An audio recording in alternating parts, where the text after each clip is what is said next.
Hi there, everyone. It's 4 o'clock in New York. We are getting the fullest view to date of the lengths to which Donald Trump and his foot soldiers inside the Department of Justice are willing to go to pervert the rule of law in order to satiate Trump's endless appetite for retribution, especially against one of his top perceived political enemies, the former director of the FBI, Jim Comey. The details we're learning about the investigation into Comey's posting of a picture of seashells that spelled out 8647 are as bizarre as they are disturbing when it comes to how the justice system has been corrupted in this case. Motions from Comey's lawyers last night alleging misconduct in the case tell a rather extraordinary story of what led to the former FBI director being prosecuted over his May 2025 Instagram post of those seashells on charges of threatening to kill Donald Trump. The filings argue that the case should be dismissed because Trump's, quote, animus toward Mr. Comey led to this vindictive and selective prosecution. Among the most alarming allegations in the motions is this, that the Secret Service surveilled Comey and his wife over the post in close coordination with Donald Trump. After Comey was interviewed by the Secret Service by phone and then immediately agreed to meet with them in person last May, his lawyers revealed this, quote, the Secret Service was closely coordinating with the DOJ and the president himself. The Secret Service sent frequent updates to Air Force One in response to direct requests from Trump, who wished for an update in advance of speaking to the press.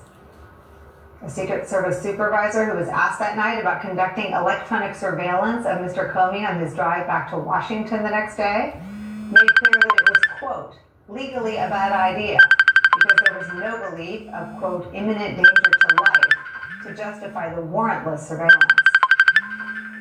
Another agreed that it was, quote, legally questionable, but indicated they, quote, might do it anyway.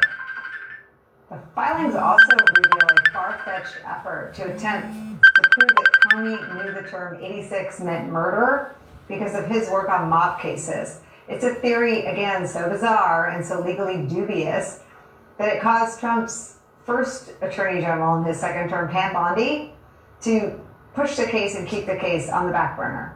In fact, it's only revived when acting Attorney General Todd Blanche starts to really audition for promotion in earnest. The effort included this, quote, in May 2026, an FBI agent and the first assistant interviewed Salvatore Gravano, a former member of the Gambino crime family and key government cooperator in the Gambino trial, who was involved in the murder of at least 19 people, among other crimes. Gravano did not recall ever discussing the term 86 with Mr. Comey or otherwise ever hearing the term uttered in connection with trial. While Mr. Gravano claimed that all law enforcement agents would be familiar with the term's alternative organized crime meaning, referring to murder, he also claimed that a gangster would never use the term because they knew that law enforcement knew what the term meant. Gravano then told the FBI to corroborate his view with his longtime prosecutor, John Gleeson, who told the FBI this in an affidavit, quote, the claim that 86 is mafia jargon for kill is preposterous. If it weren't made in the context of seeking to deprive a man of his liberty, it would be laughable. And it actually gets wackier and more desperate from here. The FBI also bases its case on this estranged acquaintance of Jim and Patrice Comey, labeled Person 1 in the filings. Person 1 says that they told Comey's wife about the term's meaning soon after the Instagram post, but here's where that person's understanding of the term 86 comes from. Quote, Person 1 noted that they had listened to an episode of Rudy Giuliani's show where Rudy Giuliani claimed that the term 86 appeared in transcripts and tapes from organized crime cases prosecuted by Mr. Comey. It's a claim that the FBI had determined to be false, but that Person 1 believed to support their conclusion. Following all of those bombshell revelations, a DOJ spokesperson tells MS Now this, quote, a North Carolina grand jury indicted Comey and he'll have his day in court just like any other defendant. The complete and brazen perversion of the rule of law in the Department of Justice by Donald Trump and Todd Blanche is where we start today, with some of our most favorite reporters and friends. MS Now senior investigative reporter Carolina Gassier, also joining us, the founder of Democracy Docket, Mark Elias is back with me, plus former CIA director, now senior national security analyst and intelligence analyst, John Brennan is here, and with me at the table, MS Now senior legal reporter Lisa Rubin. I'm going to start with you, John Brennan, and ask you, I was thinking about you and Mark, because you don't often get to see inside the architecture, sort of the legwork of a manufactured and corrupt political prosecution. But these three pieces have the surveillance, the known illegality of warrantless surveillance of Jim Comey as a starting point. Did it make you feel any differently about the attempts to harass you with threats of investigation? Well, Nicole, it makes me wonder what's in the files about me as well as others. It's only through the discovery process after an indictment of Jim Comey that his lawyers were able to access this information. But just shows you how broken the executive branch is because of the actions of Donald Trump. I mean, this whole thing is just so, as you said, bizarre and absurd that James Comey, a former U.S. attorney, former Deputy Attorney General of the United States and director of the FBI, really meant those seashells to say that the president should be killed. Absurd on its face. But then the lengths to which the White House and Donald Trump would go to, and getting the Secret Service involved, and this is the concern I think that so many former professionals, national security, law enforcement, intelligence have, is that what is happening right now to the members of the intelligence community, the law enforcement community, the Department of Justice, who is being directed to do things that not only are unprincipled and unethical, but also blatantly illegal. And these are things that are going on behind the curtain.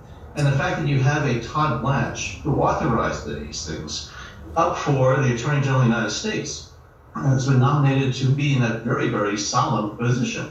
It just, again, underscores just how dangerous Donald Trump has been to this country and how he has just pushed aside the rule of law and how many people are going along with it. Yeah, I mean, Mark Elias, I want to drill down on this going along with it piece, because Todd Blanche is before the Judiciary Committee for confirmation right now. And I don't know who wouldn't want to subpoena that Secret Service supervisor today who knew in the moment, at the time, that these were, quote, likely illegal orders for warrantless surveillance. And then another supervisor said, quote, but we'll probably do it anyway. I mean, who in either party doesn't want to subpoena both of them and ask them about knowingly carrying out conduct, warrantless surveillance that they know ahead of time is illegal? I mean, the Republican Party doesn't want to subpoena. That's it. I mean, the Republican Senate doesn't want to subpoena. John Thune doesn't want to subpoena. Mike Johnson is definitely not going to allow them to be subpoenaed. The Republican Congress has given up its constitutional obligation to do oversight. And it has even given up its human decency of expressing outrage in circumstances like this. The Republican Party is a Good evening. This is Elder G. God can woke us up one more time. God can start us on our way. God can clothe us in our right mind. And I hope and pray that our limbs are working properly. This is the very reason, especially in the black church, this is the very reason that the black church is losing so many members. Because a lot of people, they don't care nothing about no God, and they don't care nothing about right and wrong. They don't care nothing about justice. They don't care nothing about morality. All they care about is lust and a little bit of power and a little bit of money and a decent house.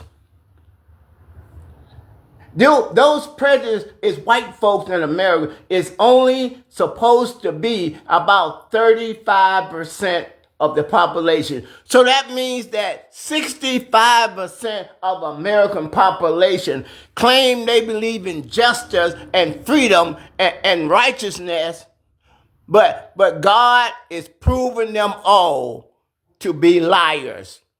That there is no way that 65% of the American people can believe that God is who he say he is, and God is able to do the things that he said he can do, and accept Jesus Christ. Donald Trump just now brought some more prejudiced white people from South Africa into America while he denied all other races access to come into the. That's a violation of the Constitution right there. The Constitution is supposed to be equal to everybody, no matter where you're from. The church needs to go somewhere and sit down because all they are doing is lying. How can 35% of the American population be running wild, doing evil wherever they want to and whenever they want to, and the church is standing right there looking? And all they doing is hooping and hollering and begging for money. Ain't doing nothing to protect the Constitution and the freedom in this country. It is shameful. It is shameful. Why would you let evil run wild when you claiming that you got Christ? And Christ already got the victory. You need to quit your lying. If you're gonna be evil, be evil. Don't lie on God and Christ to try to cover your coward. Oh, I almost cussed real bad then. To cover your cowardry. It is a shame that you gonna tell me that God has got 65% of the population, but the evil people is running wild. You a liar. You more than a liar.